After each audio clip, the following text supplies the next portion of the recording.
Let's get. Let's get. Hello, everybody, and welcome back to another episode of Sketch Biz. I'm Lauren, your caffeine-fueled, chaos, manic artist trying to navigate this comic book industry. Thank you for joining us again, and thank you for joining us, Katie. Welcome to the show, and I'm going to probably blunder this because, as you said, everyone does, but Katie Houghton Ward, make sure I got it right. You got it. But like I said, everyone knows you as Katie Hollywood. Thank you so much for joining me. Pleasure. So thank you for being, well, it's taken me way too long to have the first female artist jump on board this show. Actually having a female guest on as well to be able to pick their brain and actually relate a little bit more closer to, it's been something that I've been wanting to do for a while. So I'm ready to pick your brain and tell people about yourself if nobody's, seen your work or bumped into you to one of the conventions. Give us a little rundown on your career. Well, I've been professionally drawing comics for about 28 years. I started off I'm doing my own creator-owned series for a music mag in Sydney when I was 23 called Deckheads, which was a weekly comic I did for 5 years. And I went over to the international market when I was about 26 with Arsenic Lullaby, with Douglas Paskovich and Laughter of the Damned, where I started working on anthologies with Doug for Milwaukee Press around the same time. Yeah, around the same time as Nicholas Scott was going to Comic-Con. We were at the same place at the same time. And he went into mainstream comics and I went into indie. And I use her as a parallel marker because she's probably the only Australian female comic artist I know that was like trying the same stuff at the same time. I only know this in retrospect from talking with Nick. And the climate for female sequential artists back then was, barren. There was just us. Yeah. Especially Australian creators as well, which had its pros and cons. Everyone in our industry has always been pretty warm and welcoming. So it was never really a male-dominated, wall of you can't come in. It was more treated with wow, this is weird. What are you doing here? It's never seen. You're a foreign entity within this industry. we're more like unicorns rather than a threat. They were more it was like curiosity. Oh, look, a girl. Yeah. 99% of the time, it was what our industry is like. It's filled with really beautiful men. They're very kind, intelligent, and creative, and usually very welcoming. So, they were just oh, come have this, do this. And, largely coming into a male-dominated industry, it was, helpful and kind. And so I feel as though as far as I got, I probably would have liked to have worked harder in my 20s. I kind of did a bunch of stuff and thought that was awesome. But, that was just me in my 20s. Yeah. I was we're just still navigating a childhood as an adult. Yeah, I'm I did a thing. Oh, amazing. And then I went to America and I was oh, I'm not that great. And that was fantastic.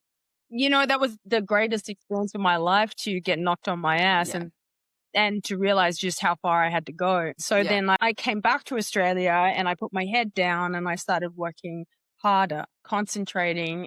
And then I started, I was okay, I'm going to go back to San Diego Comic-Con prepared this time. And I had intention and I was aware and I didn't think I was so great and it was wonderful, And so I went back to San Diego a couple of years later and I took my portfolio of stuff, my best work. I started to get my portfolio reviews and met a bunch of really amazing people that inspired me at the time, who introduced me to pivotal publishers that got me further into the higher echelons of our industry. So I guess from about early 30s onwards, I was starting to make work that I could recognize was growing and moving and getting closer to what I wanted to convey. I always wrote my own work. I've only ever written my own work up until Wow. Dark Heart, which I had the privilege to work on with Scott Wilson for Gestalt on the first 3 issues, which was obviously an incredible experience working with these incredible people. And I'd worked all over Australia in remote Aboriginal communities for years, and got told a lot of very sacred stories that I was never able to repeat. So when I got approached to work on these stories was like, something I had wanted to do personally for as long as I can remember after hearing some of these incredible stories, and I could finally have permission to convey them. So it was like a horse out the gates when Scott and I met up and started working together. And just that sacred space that we were all in, our intention was so pure working on those books. Yeah. None of us had any other intention other than to try and improve representation in First Nations kids in popular culture. That was why we were all working so hard. And that's what they continue to do. And, Wolfgang Billsmer is a pioneer for advocating that. And he has my respect endlessly Yeah. for Yeah. creating a platform of comics on country for First Nations to get that platform. So up to date, that's where we are. Started off with my own creator and series. I've been writing books the whole way through. I wrote Khulan, which is pretty much my own character I've had since I was 16. And I keep writing her in and out all the time. So That's cool. I'm pretty much there. You're up to speed. So there's lots in Yeah. between, but There you go. yeah, yeah, yeah. No, But, yeah. well, yeah, usually like you got your filler stories in terms of trying to make ends meet, which I totally get. But that's a good Yeah. segue into the piece that's sitting behind you. So this is obviously part of the Khulan universe. And Yeah. I'm going to follow your lead, and I'm going to be working on some concept work for Thalison, which is the comic or graphic novel that I'm currently trying to write. So cool. So yeah, well, Thalison. So it's like a Greeky, what a name. Going into like all different kinds of mythology that I sort of just want to mesh together. That's sort of where I'm trying to go. Yeah. That's So yeah, I'm exciting. going to be working that. I'm going to do, so each chapter's based on a different entity or, I don't know, creature. So I'm going to be working on the centaur, which is crazy, crazy man. So That's cool. That yeah. sounds exciting. I love Greek Yeah. mythos. Never get tired of that. Yeah. Yeah. And I like how which I think you'd probably thrive off as well. I love how all different, laws and stuff sort of creep in ever so slightly into each other and sort of morph together. And that's kind of what I want to do with this is sort of play on that a bit and how they relate and how different, like representations of different things, symbols, like sun or moon or different creatures and how they sort of are represented in different laws and mythologies. That's kind of where I want to go with that one. So yeah, Sounds beautiful. that's me. Yeah. So tell me more about Khulan. Like firstly, in terms of your work, I'm always so drawn to your work because it has such movement and fluidity and just like this organic, natural beauty. Is Thank that you. something that you're trying to portray in this particular series and as her character? I think for me, I'm very, I was always really inspired by Frank Frazetta and Mm, how much I see life, that. I see that. how much life he gets into the line. Yeah. And I think that, like, I want to be able to feel the pulse rate of a character. You know what I mean? Like, I want to be able to be aware that they're alive. And for me, everything Mm, that, and that, that the grass is moving, the trees are like taking in heat, like the animals tired, like all of this animus of life is so important to me to convey in my work that I think I worked with brush and ink for the first 10 years entirely because I didn't want to lose that. And I found that when I worked with like rapidographics and art lines and things like that, I lost that. I have seen many, many creators use rapidograph fine liners and maintain that line. I mean, like Eric Kinnett he's gonna kill me for saying that. Yo, Kennedy, Kennedy. Kennedy, Kennedy. Um, like he's like, he's like, if you're gonna like love my work, say my name right. I'm like, sorry, Kennedy. He's so straight to the point too. You're like, sorry, brother, my bad. He's brutal. Smack him. Tell him no. You hear that, Eric Kennedy? No. That he could be very cutting, but at the same time, actually, that's good to point out. Eric mentored me for a period. Wow. Yeah. And that was amazing. I think it was just after I got accepted into heavy metal Yeah. in my early years with my first Khulan series. And I have his artwork tattooed on my back, Do Eric. you? That's Yeah, cool. yeah. Yeah, from when I was 18, because I really wanted to. I knew that when I was going to get to about 30, I was going to find drawing comics really hard because Yeah. we all know it pays really challengingly. Yeah. That's one way to put it. Lightly. And so when I was 18, I said to myself, I want something that's going to lock me in and brand me like the mark of Cain if I ever give up, right? So it had to Yeah. be very big. And I was obsessed with Satanica at the time, Yeah. especially Eric's run. So I got Azael on me on my back. And then, so when I got into heavy metal, I wrote him a letter and I'd never met him before. And I wrote him an email and I was like, look, you don't know me. I just wanted to just say to you, like, just how pivotal your work was to me, how inspiring it was to me. And it kind of Aw. propelled me forward in dynamism and possibilities of what idiosyncratic line work could look like, that there was room for it. There was room Yeah. for like fruity stuff.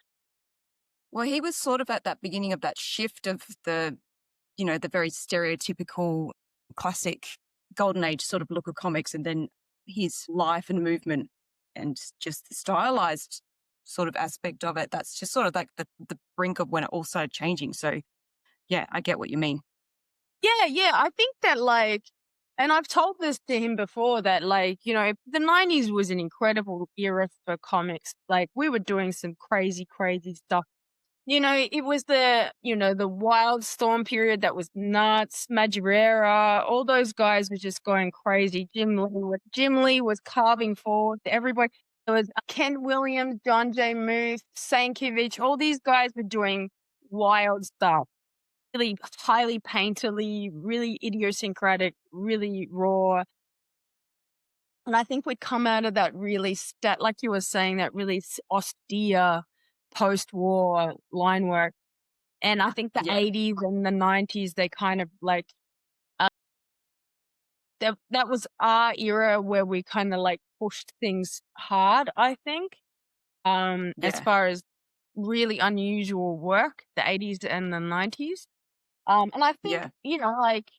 Mignola was a really big part of that, and gave a lot of people permission to really play with their line. But so I wrote to Eric and I was like, oh, I got into heavy metal. This is really important to me. You helped a lot. And he wrote me back and he's like, I'd like to mentor you from this point if you want. And I was like, You're just staring blankly at the thing. I was like, I'm really? like, Did that are just you happen? are you kidding?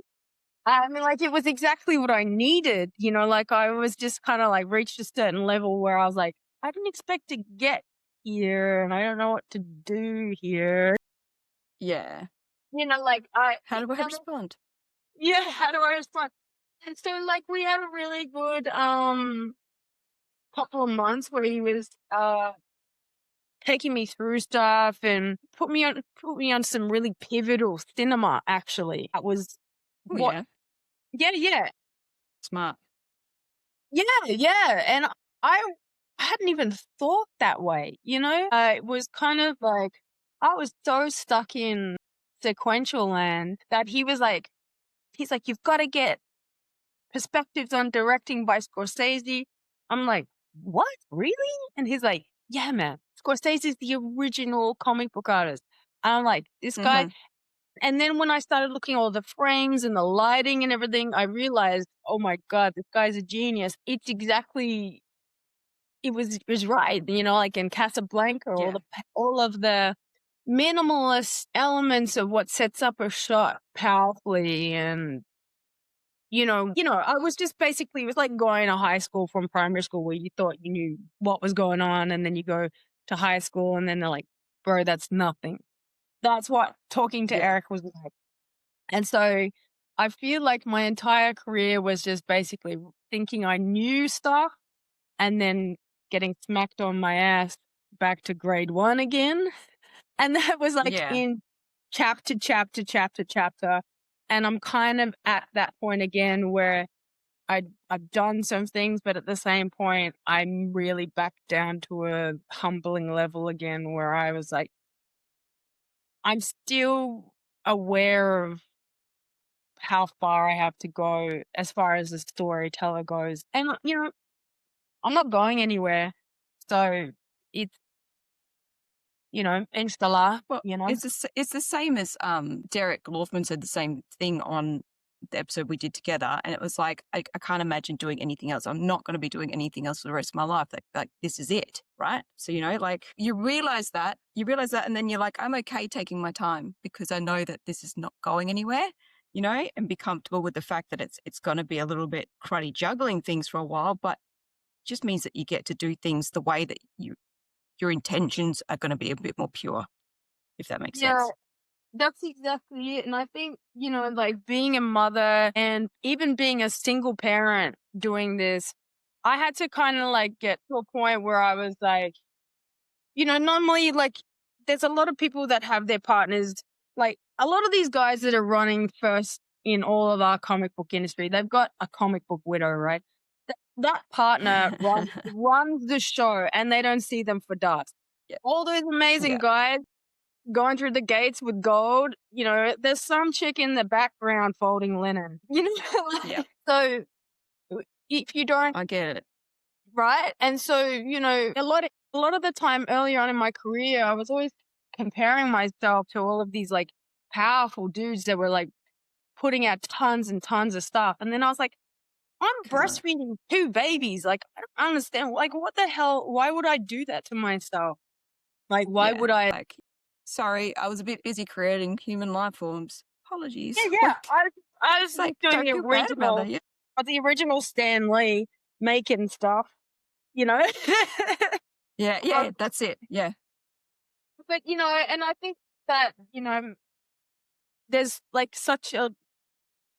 I think being in a relationship with comic books for so long, I can only assume it's like being married for someone for so long where you change so much that you have to get to know your partner over and over again. And it's the Constantly. same with comics for me, where like, comics and I've been married a long time.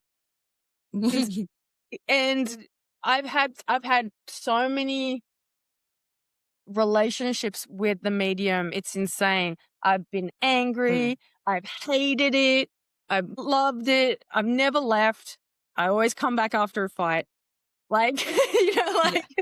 It's like, but okay, I'm ready for round 2 or I'm ready for round 2. 564. Right, right. And then so you're like, it's exactly like being in a relationship where you're like, where are you going to go? Where are you going to go? You're not leaving. Yeah. You got to come back and face this. Yeah. Like, and Yeah. Come back, so tail like, between your legs. You're like, okay, I'm back. yeah, right. So if you do a bad book or if you do some bad work or like if you don't hit a deadline, it's like kind of like having a bad chapter where you're like, well, you can't quit. You got to push through. Yeah. You've got to forgive yourself and realize you're in a tough industry, man. This is like I've never seen anything like this. And I know movie people, and they're like, man, comics are fucking hard. Like, sorry for swearing. I don't know Yeah. if we can swear. No, you can swear the fucking house down. Do not stress. We're in an adult space here. Oh, So, that's it. so like, yeah, I think, because we put ourselves under high stress, high tension, and expect high results. I think mostly because we love the medium so much, we want to put the best work forward as well. So like, it's like our editors Yeah. are pushing us like, come on, man, get it in on time and don't like, what the hell is that? And what the fuck is that? Redraw that page. And you're all like cut up inside because you're like, God damn it, I loved what I drew. Like, what are you talking Yeah. about? Why are you asking me to redraw that? And then at the same time, you realize that everybody on the front line of comics all wants the same thing, to make good stuff, like to make good books. Like, Yeah. I don't know any I don't know any editors, no matter what anyone says. You think they're having a good time up? No, they're not having a good time either. Like, No. they're under incredible stress, herding cats, like, Yeah. and working 24 hours a day trying to get us together, you know, and to get this book on time and dealing with delays and shipping. And it's a hard industry. And the thing I think that we all have in common is that we all just love it so intensely. Yeah. And I think, yeah, I think Eric was someone that conveyed that to me when we were working together. He was just like, and he said to me, looked me right in the camera and he goes, if you're not here to tell a story, get the fuck out. Like, that's what he said. Yeah. He said, there's the Yeah. door. Well, that's the fundamental of it, right? Comics is storytelling. It's just another visual aid, right? That's basically what it is. 100%. But everybody who starts off drawing comics wants to draw 14 splash pages, and they're lying to you if they say any different. No, you got to go through mud first, my friend. Like, the muddy part is just the most grueling and intense part about doing it. And then when you finally break free, then you become extremely appreciative of the fact that you had to do that, right? Because you learned so much and you finally accepted it. I had a very similar breaking point. Well, not breaking point, but just like that crystallization moment where you just like, right, okay, it's time to do some hard work, Yeah. You had the same thing? Yeah, like I was similar as like I don't need that advice type thing, like, just a young, dummy. And I thought I knew best, and I thought I was actually really good. I was not good. I mean, I had some skill, but I was not great. Nowhere where I needed to be or where I thought I was. And then I can't remember like what part of it was. I think it was when I came back from Sydney back to Perth, and I was just like, okay, well, because that was going to be like my be all and end all, that like I'm going over to Sydney, I'm going to make it, and that's it. And it didn't work out that way, and Yeah. I sort of felt like I was back at square one and starting all over again. But then, I had to think about it a little bit more differently, being like, well, no, it just didn't work this time. And now you really need to focus on what you need to work on and take what you've learnt and roll with it. Like I find so much joy in learning these days. Whereas before I was like, I just want it and you want the clout. And if you want the clout, this industry is not for you. It's I not going to know. happen. But it's totally normal to feel like that. I mean, Yeah. It's felt cool. like, yeah, I felt like that for ages, man. Like, I was like, because it was like, it feels great to like have recognition, achieve great things, and like be on top of your game. But I didn't like, for some reason, I do think that our gender has a bit of an issue with like standing out a lot as well. Like, we don't really we get put in an odd position a lot of the time where they don't really know how to put us to celebrate us. They're kind of like, I can't make a big deal out of you because my wife is looking. And you're like, no, it's like, please. Yeah. Yeah. And you're like, please, I don't bring my gender to the table. Can you leave it at the door as well? Like, Yes. I was like, yeah. and it was constantly like, so like, even if we were reaching some kind of, like point of like achievement, you might not see it because it's hard for our male dominated industry to kind of give you that attention because, they get told off. Heaven forbid you give a compliment to a woman, Yeah, because they're like, poor men these days don't know where the hell to put their hands. They're like, I want to help, but I don't know how to be a man without offending you and or give you attention without making you think I'm hitting on you. And so, like, in our industry's defense, maybe you are a bigger deal than you are aware of, but 99% of the people probably can't show it to you. Yeah, that's I get that. Yeah. That's our industry, and we're filled with polite men. Like, it's not a bad thing. Oh, no, not at all. Like the safest I've felt in any industry, right? Or any career or job or whatever I've worked, is the safest and most wholesome industry. Um, but yeah, we're sort of stuck in this like weird limbo where we don't know where we're going to fit, and they don't know how to fit us just yet. But they also do. Like I feel like we're on the cusp. Maybe I don't know whether I that's think so. a similar experience to what you have. I mean, like, to not factor in our gender is to, like, basically ignore the elephant in the lounge room, because it does factor into how we climb. Yeah, Sometimes people would infer we get more opportunities because we are females, and I would say that we get invited to more parties, but I don't think we'd be yeah, getting taken more seriously. Mm, I no, think yeah, yeah, I think, we get attention, but if our work is not up to the same grade as anybody else in our industry, that's mm, not gonna no editor cares about how great you look in a dress if you can't make a good book. Like, yeah, yeah, so anyone that thinks that we have achieved anything from having our gender open doors, I've never met an editor that optioned a book from yeah, someone because they were yeah, attracted to them. They're too professional. Like, yeah. so you in our industry, we do want to be recognized. It is normal for us to want to be recognized. But having said that, there's a really sharp, like, punch to the face when you realize that you can do some great stuff, but no one cares. Like, and, Mm, like, I think when I got into heavy metal, I was like, okay, I've made it. Now I can officially think that I've done something important. And I remember, like, meeting up with everyone in San Diego, and all the other pros were like, "What are you gonna do next?" I'm like, "I just did the thing." Yeah, yeah, just but, like like, look at this for a minute. look at the what No, you what's know how next? hard it was for me to get this thing? Yeah, I know, but, like, Yeah, you know, you got in the gate. What are you gonna run to now? You're in the gate. I'm like, "Oh, yeah, I didn't think about that." And then they're like, yeah, "Well, what are you doing then?" I'm like, and that's when I realized that the professionals that I looked up to, they stack and rack 'em. They have achievements, and they're too busy working to look at what they were.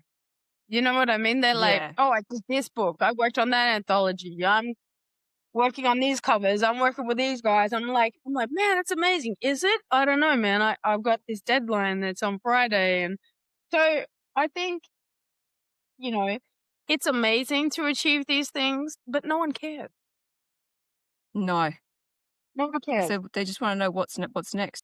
Because I mean, that goes with saying that the industry is so like pumping out, like maybe not for all publishers, but it's just like bam, bam, bam, and like no one's. I don't know. Like I like a bit more of a slow paced life these days. Yeah, same. Me And I'm too. not sure. I'm not sure if I'd be able to keep up with that sort of demand because I mean I'm still looking after my little cherub, right? So That's a you know I'm priority. juggling that. And that's a really good point to make, Lauren, is that no one's gonna remember you in 100 years, no matter how good you are. But that kid needs you right Yeah, now. yeah. And I think I did a long form graphic novel because I was so aware that my kids were number one. And I couldn't Mm, work a deadline for a long time because I couldn't hit one. yeah. I worked. I just recently did something that was quite an achievement for me personally.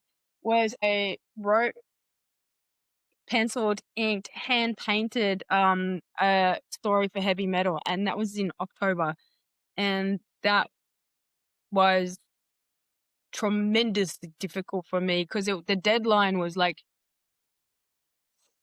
there was Tight. a hard deadline without kids, Lauren, Yeah. and like so like I was in Perth Comic Con at the time. And I was working with the editor in chief there, Frank, and then we were going over some script ideas. And he said, "Look, I want you to pitch this idea to me. I want you to write something specifically for this genre. This is what this issue's about. You wrote this Mm. before. We really liked it. Can you write something? So I remember going back. I had just been at Perth Comic Con with my kids, which was incredible. PCAF. There's a big shout out to PCAF. And those guys are Yeah. incredible convention runners, most conscious, heart I centric. continuously shout those guys out. Really, really cool. Oh god, they are so beautiful. Yeah, they blew my mind actually because I'd gone to cons all over the world and I'd never had an experience where it was creator centric. You know what I mean? Like Yeah. it was less It's about like, oh my the God, money. we actually matter? That's amazing. Yeah, and they that's what it was about, and it actually repaired a little bit of my heart I didn't know was broken because That's a good I way to got put it, there yeah. and I was like, oh, you know when you have a good relationship after a really toxic one, and you're like, oh my Yeah. god, what's he doing? I'm being kind to you, right? Okay, this It feels foreign, sorry. is fun. Why am I being seen and heard? Like, and it was kinda like that, and so it was really touching for my children to be around and see creators being treated like that, and my Yeah. kids to be like, "Oh, this is cool, man. These guys are a big deal here." I'm like, "Yeah, yeah, comics are a big deal to a lot of people. It's respected Mhm. in certain circles." Yeah.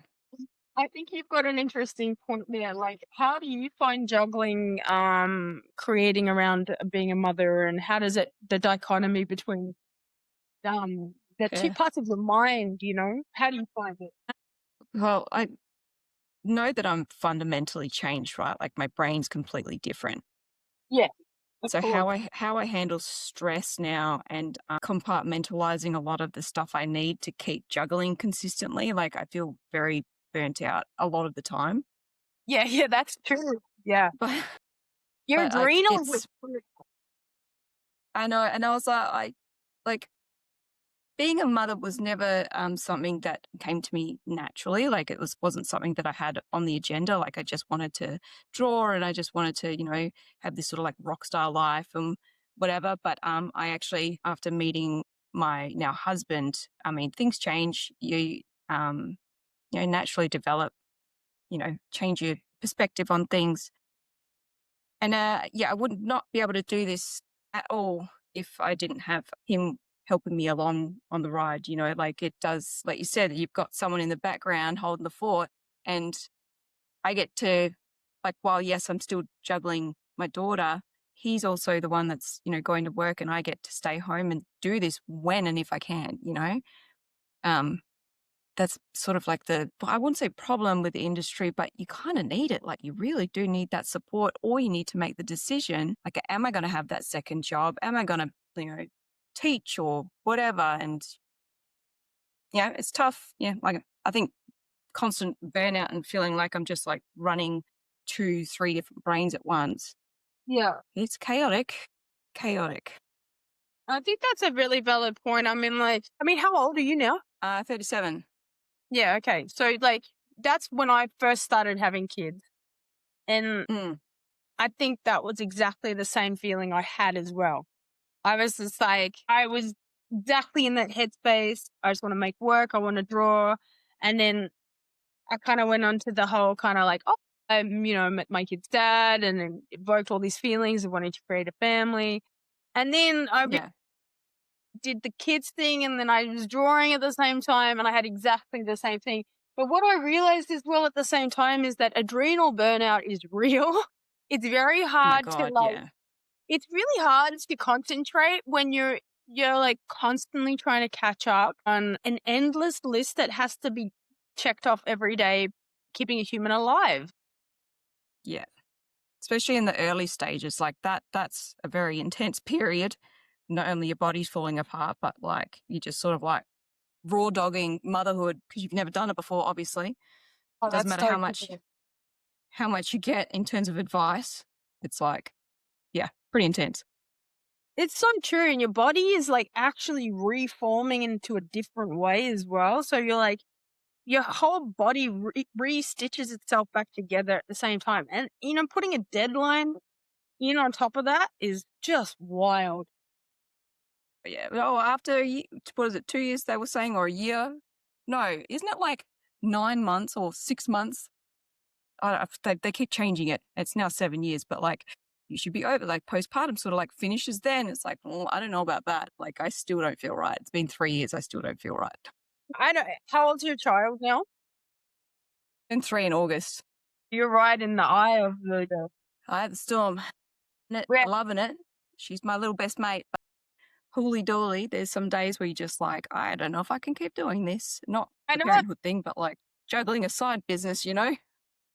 it's true, and I mean, like, at the same time, like, that I think that having adult issues that you can't really convey to a child is a huge thing as well. Like, you're Mm, like, I didn't have a relationship while I was raising my 2 kids on my own, but not having a mm, relationship was a relationship unto itself.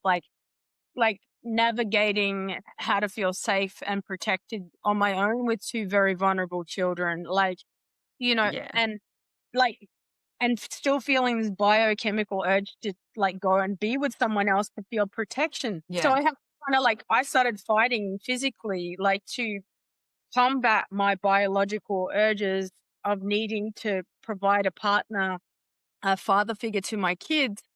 So I was just like, because I had this moment where I was like, there was something outside and it was slightly scary sounding. And I had a 3-year-old and a 2-year-old, and I was just holding them like this on my bed. And I was like, what do I, what do I, what do I do? Like, how do I protect these children if there's something outside? Like, I don't know what to do. They're so vulnerable and I have to protect them. And, Mm. like, I think I did a podcast on the moth. The moth.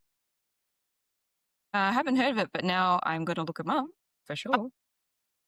It's a storytelling podcast based in America where they record stories of people's lives. And they interviewed me at one time about this element of my life where I became a sword fighter because I had that moment where I was like, oh my God, what do I do if someone breaks in? I'm completely vulnerable. And I just felt so that, Yeah. and my first thought was, I need to go and find to be a man. I need to find a man to be with to protect me.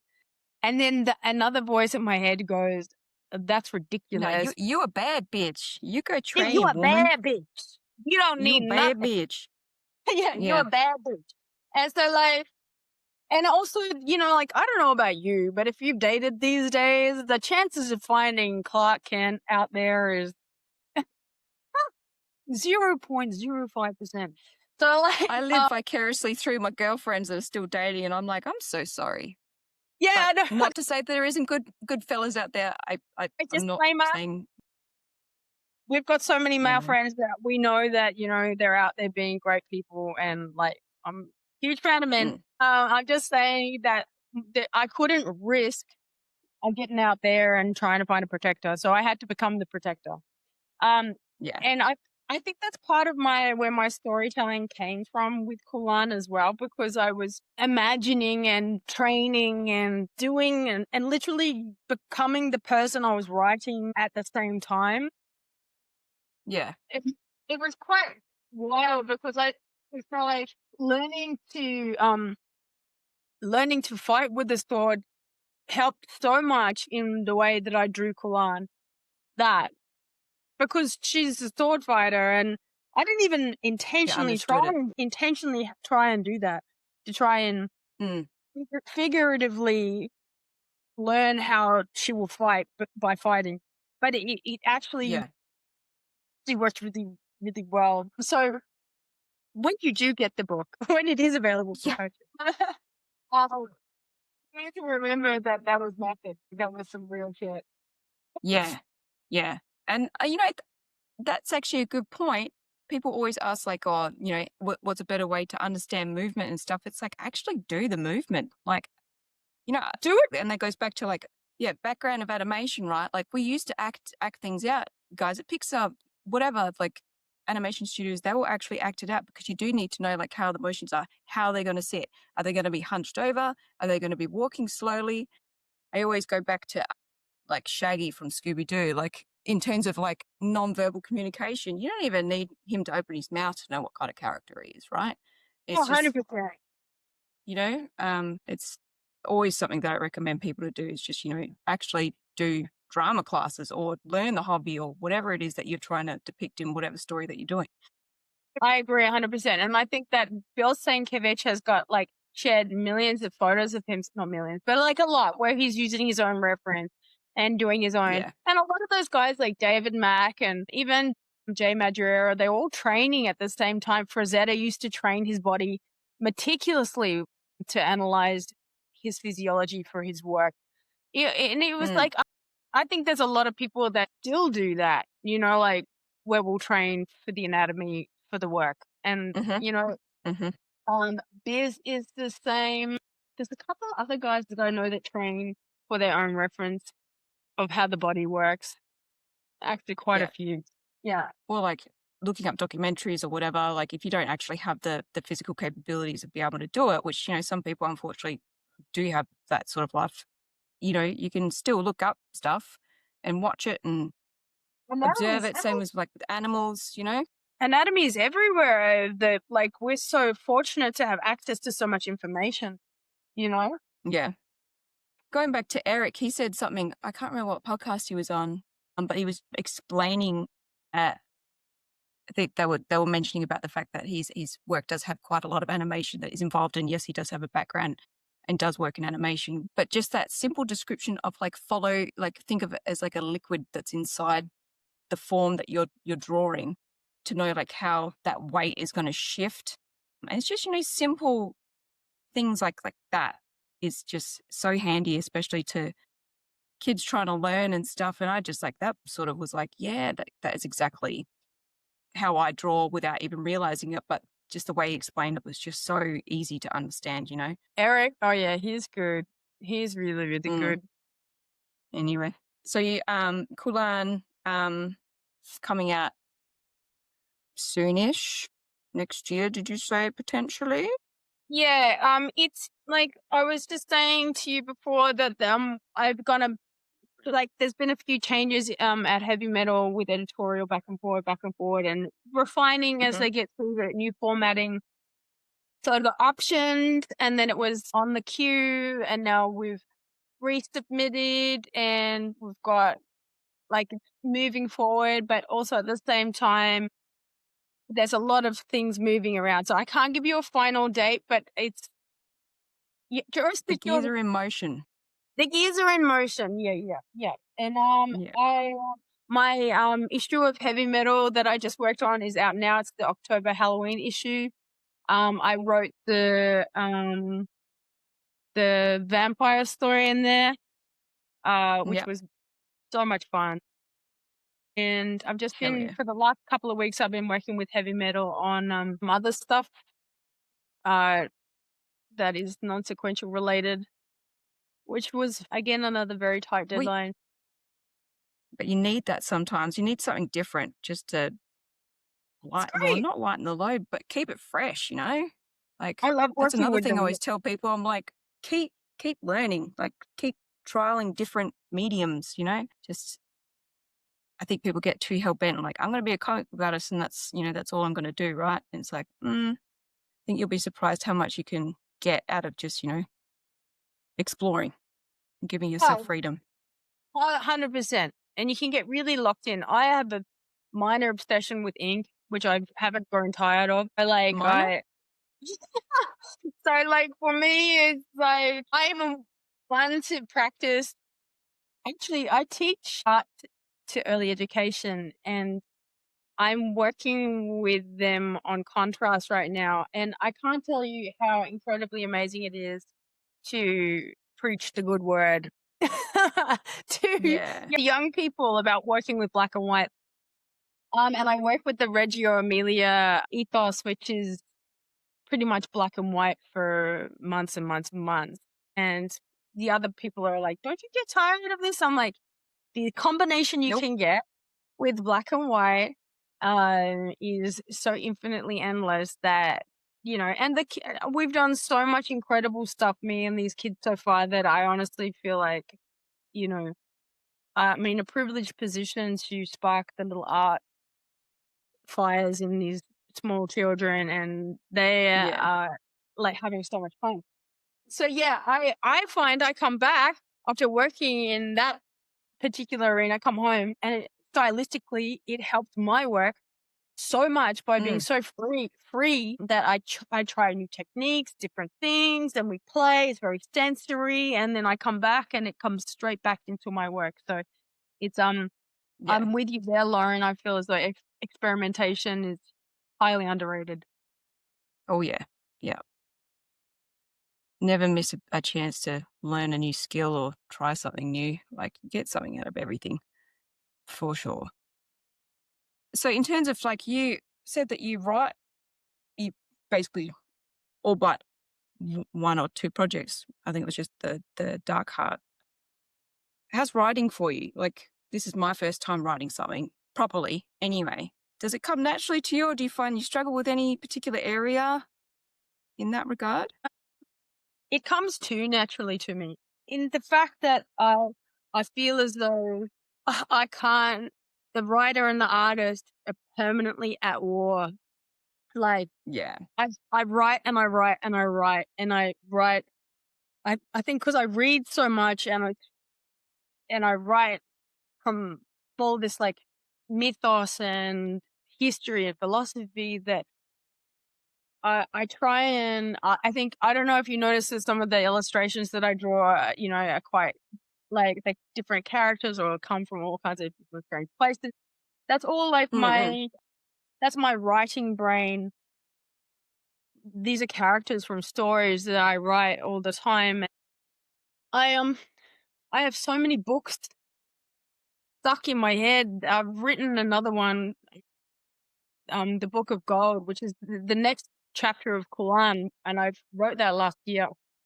Um, Yeah, and I'm just about to start drawing that actually, the yeah, second book, cool. which is a long form again for me because I kind of have these projects kind of going along because I don't like to put too much pressure on my parenting because you know this is a pretty important gig parenting, Mm, and I know that you know if I've got good health and if there's the gods favor me, I've got another 30 or 40 years ahead of me, you know, but with all my mm, if my mental faculty, my body and everything aligns with me, I mean, God knows, um, you never know when it's your last day. But you know what? You can't live like that. You gotta fight no, and live powers on. like you've got Yeah, years ahead of you. You can't be like, "Oh, what's the point? There's so much point. there's so much point. It gives you life, There's like so much point." I have this friend who was yeah, like, "Oh, what's the point of making anything? It doesn't matter." I said, "The meaning of life is to give life meaning. You know, yeah, you know, it matters. It really it matters even if the little kids are just looking at you, just pouring your heart out into your passion, and you make them believe in chasing your dreams. That matters. yeah. If not, if Yeah, because that's sort of like, I don't know, that sort of mobility type thing doesn't really exist for kiddos so early on, so just not lead the way in terms of allowing them to just thrive and yeah, for sure. 100%. Mm, Thinking of that, yeah. I've got to get ready for a school pickup very soon. But yeah, back here. So that's it. What you do, you just draw all day and you try and meet what you can, and then you got to completely switch within a matter of minutes and put a different role on and burnout commences. So that's basically how it rolls every day. That's it. That's 100%. I wake up to an alarm of making cook breakfast and ironing uniforms, and then I teach, and then I draw when I can. And honestly, if you keep just Yeah. rolling and you keep moving and you put your heart in everything, I don't think you can go wrong. No, that's it. And, like you said, you got to feed the soul, right? So I totally get it. So we're getting close to the 1 hour mark. Usually that's where I sort of pull the pin and then prep myself for the remainder of the day. But is there anything else that you need to promote or get out into the open world for everyone to know about before we hit that stop button? Thing that I want to just make sure Yeah, everyone's cool. happy and well out there and having a good time and just go easy on. That's it. Yeah. I think that's a good testament to yourself. You just radiate a lot of positivity, and you can tell that you really love what you do. And I think that's like a really big part in terms of why people gravitate towards you as well, and love what you do. So well done on staying true to what you love and who you are as a person too, which is Thanks, awesome to see. Lauren. You too. That's all right. Thanks Thank for you. I'm like trying. creating this platform, and good luck with it. And I'm sure there's just Thank you. 100%. There's 100% a need for a female Oh, yeah. presence on the podcast circuit in our industry. Yeah. I'm sorry that it's me, everyone. I mean, I'm trying. You're I'm not amazing. that bad. I'm a joker towards myself. Anyway, that's how I deal with compliments. I got to hit myself down a little bit. But anyway, thank you so, so much again. And yeah, I would love to have you on at any time. And it was so awesome to get to know you a little bit more. And I'm sure everybody's going to be pumped to be able to watch this one. So yeah, thank you again. And I'll pop all your links, bits and bobs down in the description down below, the normal YouTube hoo-ha. And yeah, thank you everybody for tuning in, and we'll catch you next time. Thank you, Katie. Bye. No worries. Thanks, guys. Bye, Lauren.